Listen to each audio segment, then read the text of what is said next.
her, I fell in love with her. And that was my Gwenny. But there was another fella who was in love with her. But he never got her. And I never forget the awkward way I proposed to her.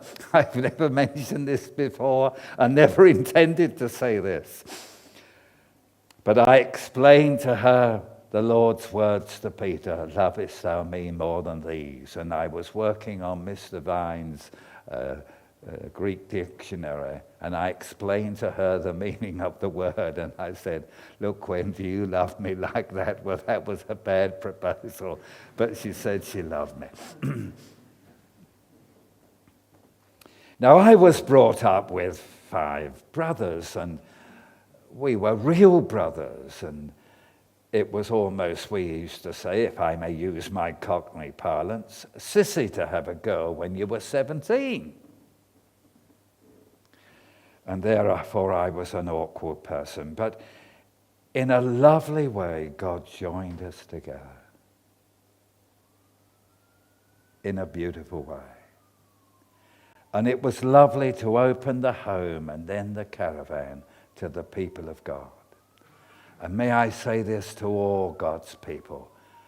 Keep your home open, especially for young people, especially for young Christians, a place where they can come and be taught the Scriptures.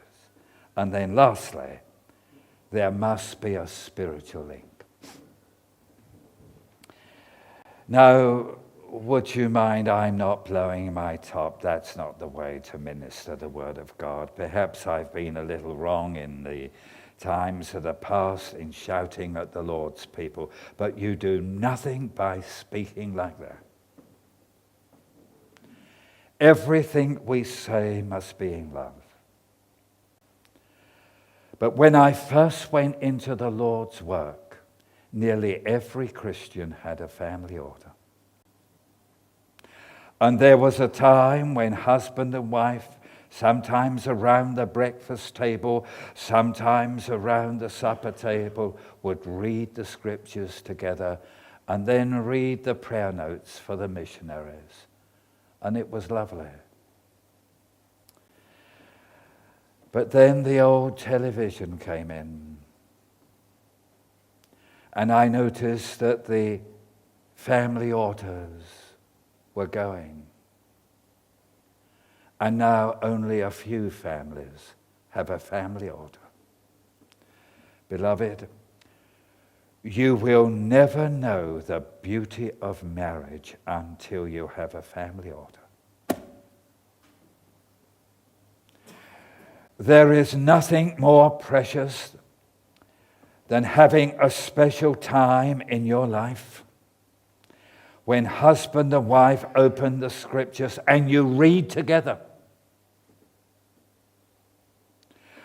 And then you close your Bible after the reading, and then you pray together. And may I say this, and it will hurt me to say it. In the last 6 months of our life together after 54 years, that quiet time we had was heavenly. And sometimes when I heard my dearest Gwen worshiping the Lord, I would quietly say this, what a beautiful church she is. And then there was a spirit of envy. Only if I could have an appreciation of Christ like that. She soared into the heavens. And I would say to all my young friends here tonight, even when you're courting, read the Scriptures together and pray together. It's vital. And the moment you get together, have a family altar. Now why? The devil is attacking every Christian family in Britain. I can see it. And all of us need to be preserved. And the only way in which we're going to be preserved is when husband and wife pray together. In India, it's beautiful. I have been in an Indian family, and I have heard a man praying. I've heard his dear wife praying, and then I've heard the 3 children praying, and the prayers were beautiful.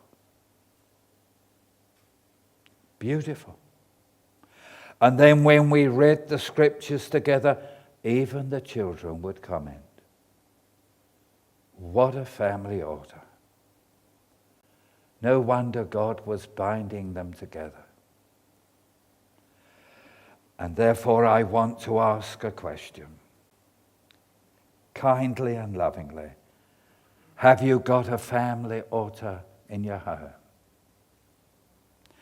Is there a time when husband and wife, in the presence of the children, pray and worship together?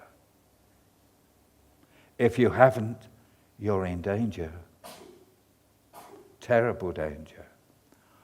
All of us must make our homes places where the alabaster box of ointment is broken and the house is filled with the odor of the ointment. Now the problem. One lady said to me, and they had been married 24 years, if I heard my husband reading the scriptures and praying, I would laugh. Laugh.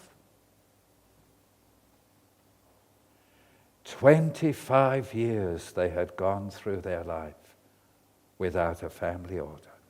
Don't be like that. Don't be like that. Start that family altar tonight, and that could be the beginning of revival. And then, if you have a television, ask God to discipline the knob. That can destroy a family. I'll close with this. It was in Ireland, and I was having a mission. I won't mention the name of the place, because I realize that this is going to be televised.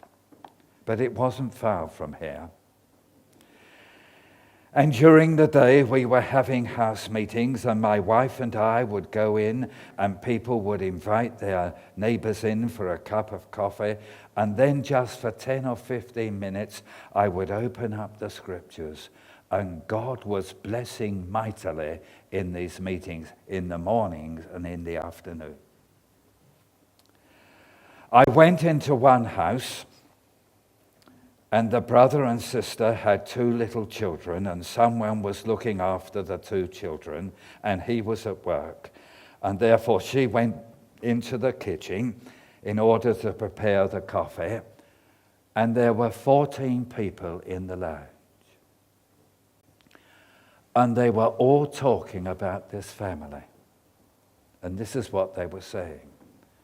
One lady said, I had the flu last year, and she came every day and brought me a meal. She's a little angel.